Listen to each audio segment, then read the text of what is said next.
No one has come to pick up the 2 arrows lying in the death strip below Bouche Strasse 33. They were fired from the attic of that building by 2 men who have been lying flat in the dark up there for 12 hours.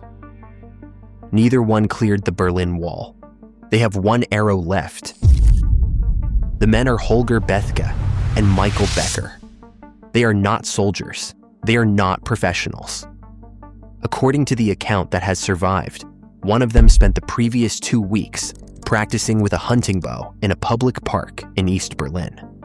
When people asked, he told them he was training for the circus. Underneath their hatch is the most carefully engineered border in Europe: floodlights, raked sand that holds a footprint, a patrol road, a watchtower with a clean line of sight to this roof. And above all of it, nothing. No fence, no wire, no sensor. The state that measured everything at ground level never measured the air. That is the gap these 2 men are about to use.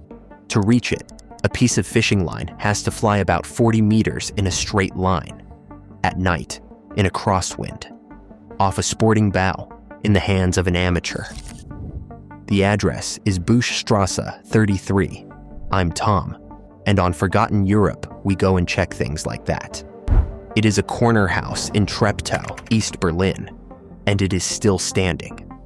There is a German border chronicle, kept by the Federal Agency for Civic Education, that documents this frontier meter by meter. It puts both men inside that attic at 1:30 in the afternoon, on the 30th of March, 1983. They walked in dressed as tradesmen. Nobody stopped them because nobody stops tradesmen. Everything you are about to hear happened in the 12 hours after that door closed behind them. And the waiting, I think, was the easy part. To understand why Holger Bethke was in that attic, you have to go back 8 years, to a riverbank a long way west of the city. In May 1975, his brother Ingo walked up to the inner German border in the flat country near Lenzen. Ingo was 21. He had served as a border soldier himself, which meant he was not guessing at any of this. He knew where the fence was weakest. He knew what the ground did when you stepped on it wrong. He cut a hole in the fence. Then he crossed a minefield, roughly 500 meters of it. By the account he gave later, he felt ahead of himself for pressure plates before committing his weight to anything. He watched for tripwires. He kept off the raked ground that would have held a record of him. That is not running. It is the opposite of running. 500 meters, taken at the speed of a man checking a floor for a loose board. On the far side of the mines was the Elbe. He crossed it on an inflatable air mattress and came out in West Germany. So a young man left that country by crawling through its own defenses, using knowledge the country had given him itself. And that is where the story usually stops, because that is where the newspapers stopped. But there were 3 Bethke brothers, and only one of them was now in the West. Holger stayed. He stayed for 8 years. Through the letters, through the visits that could not happen, through a border that got better every year, while he did not get any younger. 8 years is not a decision. 8 years is a slow accumulation of the same decision, taken again every morning. Somewhere in that stretch, he stopped looking along the border and started looking above it. Every other direction had been built on, watched, wired, or mined. There was exactly one that had not.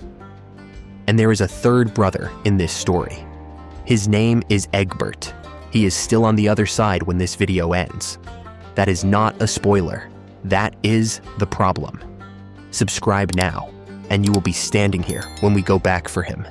17 kilometers of the Berlin border ran through the district of Treptow alone. The Border Chronicle documents that stretch meter by meter: the anti-vehicle barriers, the observation towers, the patrol road, and the raked control strip that existed for no reason except to record a footprint. The section that mattered to Holger Bethke ran between Treptow in the east and Neukoelln in the west. Here, the 2 halves of the city do not face each other across open ground. They face each other across a street. The buildings on the eastern side stand close enough that a man on a roof in Treptow can look into windows in another country. That closeness is the whole plan. It is also the reason this stretch was watched as hard as it was. And he was not the first person to work it out. The same cataloged run of border carries another entry a few hundred meters away, an escape tunnel. It started in the cellar of one building and came up in the cellar of another, under the same strip on the same street. Where buildings crowd a border, people stop seeing a line and start seeing a gap between two structures. And a gap has a floor and a ceiling. The tunnel took the floor. The ceiling had been taken before, once, in a different part of the city, under conditions that were never going to repeat. We come back to that because it is the reason this crossing nearly failed. The corner building at Bouche Strasse 33 had an attic, a chimney, and a hatch onto the roof. From that hatch, you could see over the wall and over the strip and into West Berlin. And this is the part that took the planning. Someone in West Berlin could see you back. So the equipment list is short and strange. A hunting bow, arrows, fishing line, light enough to fly, steel cable, strong enough to hold a man, wooden pulleys made by hand, and 2 smuggled walkie-talkies, so that the roof in the east and the roof in the west could agree on when to start. Every item on that list is ordinary. What makes it an escape rather than a hobby is the arrangement. And arrangements are exactly what a security service is worst at seeing. The sources do not agree on who was standing in the west that night. The German Chronicle names a brother of Michael Becker. Other accounts put Ingo Bethke there, hauling the line in himself. I am not going to pretend I can settle that, so I will say only what all of them say. Somebody these 2 men trusted was on the far roof, in the dark, waiting for a piece of nylon to arrive out of a foreign country. 1:30 in the afternoon, 2 tradesmen let themselves into a building they do not live in and go up. And then nothing happens for half a day. They cannot start until it is dark outside, and at the end of March in Berlin, that comes late. They cannot move around because floorboards carry. They cannot talk above a whisper. They cannot leave because leaving means walking back out past everyone who watched them walk in. 12 hours in a roof space, lying still with a bow. Around 1 in the morning, they get on the radio to the far side. Then Holger Bethke draws the bow in the open hatch, with the border lit up white underneath him, and shoots. The first arrow does not make it. He shoots again. The second one does not make it either. 2 arrows are now down somewhere on the wrong side of the wall. That sand is raked smooth for one purpose: to record anything that touches it. This is a country where an unexplained object in the death strip starts a file. Every minute those arrows lie out there is a minute a patrol could walk past them. He has 1 left. The 3rd arrow crosses. On the far roof, a hand closes on a length of fishing line that has just traveled out of another country. They pull. The line brings a heavier line. The heavier line brings the steel cable. In the attic, the cable is made fast around the chimney. In the west, the far end is hauled tight. There is now a wire running out of the German Democratic Republic, East Germany's own name for itself. Over its wall, over its lights, over its sand. Here is the thing about a cable. It is not a bridge. A bridge is held up from underneath. A cable is held up at the ends, and everything that happens to it in the middle is a negotiation between tension and weight. Pull a wire as tight as 2 people can pull it, and it still hangs. Add a man, and it hangs further. That curve is not a flaw in the plan. It is arithmetic, and it does not care how well the rest of the night has gone. And this is the ceiling I owed you. 18 years earlier, in 1965, an engineer called Heinz Holzapfel walked his wife and his 9-year-old son into the House of Ministries in East Berlin. That was the headquarters of the regime. They went up onto its roof, and they got a line across to the west. That family went over the wall on a cable too. But look at the geometry. The House of Ministries was one of the tallest things anywhere near that border. Holtzapfel started high and finished low. His cable ran downhill the whole way. Gravity was not the obstacle in that plan. Gravity was the engine. Bouche Strasse. 33 is not a tower. It is a corner tenement, and the building it is aiming at across the border is a corner tenement of roughly the same height. Start and finish are level with each other, which means the only downhill on that entire wire is the downhill the sag creates. And every meter you drop in the first half is a meter you have to get back in the second. 1965 worked because a regime had built its own men a tall building. 1983 had 2 ordinary roofs and a rope that would not stop drooping in the middle. They knew that. They went anyway. The men hang their wooden pulleys on the wire and go. Roughly 20 meters above the ground, call it 65 feet. Out over floodlights that are pointed at the sand and not at the sky. Over a watchtower with a soldier in it. Over a strip of Berlin where people had been shot dead for trying to cross it on foot. The start is the easy part because the start is downhill. Then the cable levels out. And they stop. Somewhere over that strip, the run dies. The sag has arrived. The far anchor is now above them rather than below. And a wooden pulley on a steel wire will not roll uphill. They are hanging over the most watched piece of ground in Europe, in open air, not moving. Here the accounts diverge in their detail and agree in their substance. The German documentation of this stretch uses one verb for what happened next. Hangeln, to haul yourself along, hand over hand. One English account puts them a few meters short of the western end. Another puts the stall out over the strip itself. Every version agrees on the physical fact. At some point, the wire stopped carrying them and they had to carry themselves. So run through what that actually takes. You let go of the pulley you built. You get a hand on the cable. You get the other hand on the cable. You pull, and your entire body weight is on your fingers. And underneath your boots is a lit rectangle of sand with a soldier looking at it. Then you do it again and again. Stay with this for a moment, because it gets flattened every time the story is retold as a clever trick. It was not a ride. For the length of the crossing that mattered, it was 2 men dragging themselves along a wire in the dark, in silence, above people whose job was to shoot them. Nobody looked up. I cannot dress that up with a document. The records tell us what the border troops found in the morning, not what they were looking at during the night. What is recorded is the outcome. 2 men went out over the death strip on a rope that quit halfway. Both of them got off it in another country. Neukoelln, 1:30.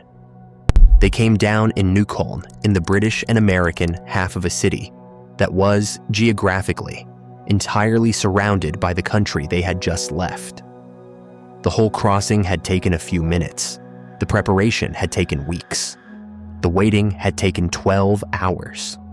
The part that the newsreels would use, 2 shapes on a wire, was over almost before the men on the far roof could stop pulling. And then it was just a night in West Berlin. Somebody's flat, somebody's kitchen. The specific, unglamorous quiet that follows every one of these stories and never makes it into the retelling, because there is nothing to film. What happened on the eastern side is easier to reconstruct than you might think, because the physical evidence was not subtle.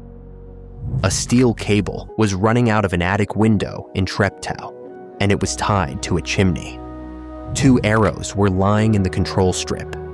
A hatch in the roof of Bouche Strasse. 33 was open. Nothing about that scene could be explained away.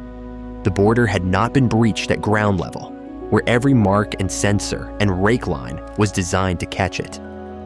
It had been breached about 20 meters up by 2 civilians using a sporting bow. For an apparatus whose entire authority rested on the claim that the border was total, that is not an embarrassment. That is a category error made visible, hanging in the air, tied to somebody's chimney. And the correction is always the same shape. Every documented breach on that border produced a rebuild. The section that failed got taller or wider, or an extra layer, or a new sightline. The wall was never finished. It was a machine for absorbing the last person who beat it, which means the cable came down, and the roof of Bouche Strasse 33 stopped being a way out the moment somebody in uniform stood on it and looked west. Now the part of this that I keep turning over. Klaus and Marianne Bethke, Holger's parents, worked for the Ministry of the Interior of the German Democratic Republic. Not adjacent to the state, inside it. Careers, ranks, offices, the whole architecture of a family that had done everything the system asked of it. One son crossed the Elbe on an air mattress in 1975. A second son went over the wall on a wire in 1983. Both parents were demoted. Both lost their positions in the ministry. The state did not accuse them of helping. It did not have to. In a system where loyalty was inherited, having produced these children was the offense. The escapes were not something the Bethke parents did. They were something the Bethke parents were now permanently made of. And a demotion in that ministry was not a smaller desk. Rank carried the flat you lived in, the shop you were allowed to use, the holidays that existed for you, the schools your remaining child could apply to. When the rank came off, all of it came off with it. And it came off in front of colleagues who had known you for 20 years and who now had to decide, quite quickly, how well they had ever really known you. Turn that arrangement around and you can see what it was for. A border can only be watched by people. People have families, so the cheapest way to make a man guard a wall properly is to make sure that everyone he loves is standing behind it, holding something they cannot afford to lose. 2 of the Bethke sons had walked out of that arrangement. The bill went to their parents. And here this story runs out of paper. On this channel, the standard is that the file proves it. Usually it does. A signature, an operational number, a page count. For this escape, I could not find one, and I looked. What exists is the Border Chronicles entry for this section, the local documentation of the corner house, contemporary press, an archive photograph, and the accounts the 2 men gave afterwards. That is a solid evidence base. It is not a file. So here is the honest shape of what you have just heard. The route, the date, the address, the method, and the outcome are documented. The inside of that attic, what was said, what the 11th hour of lying still felt like, is not. I have not invented it.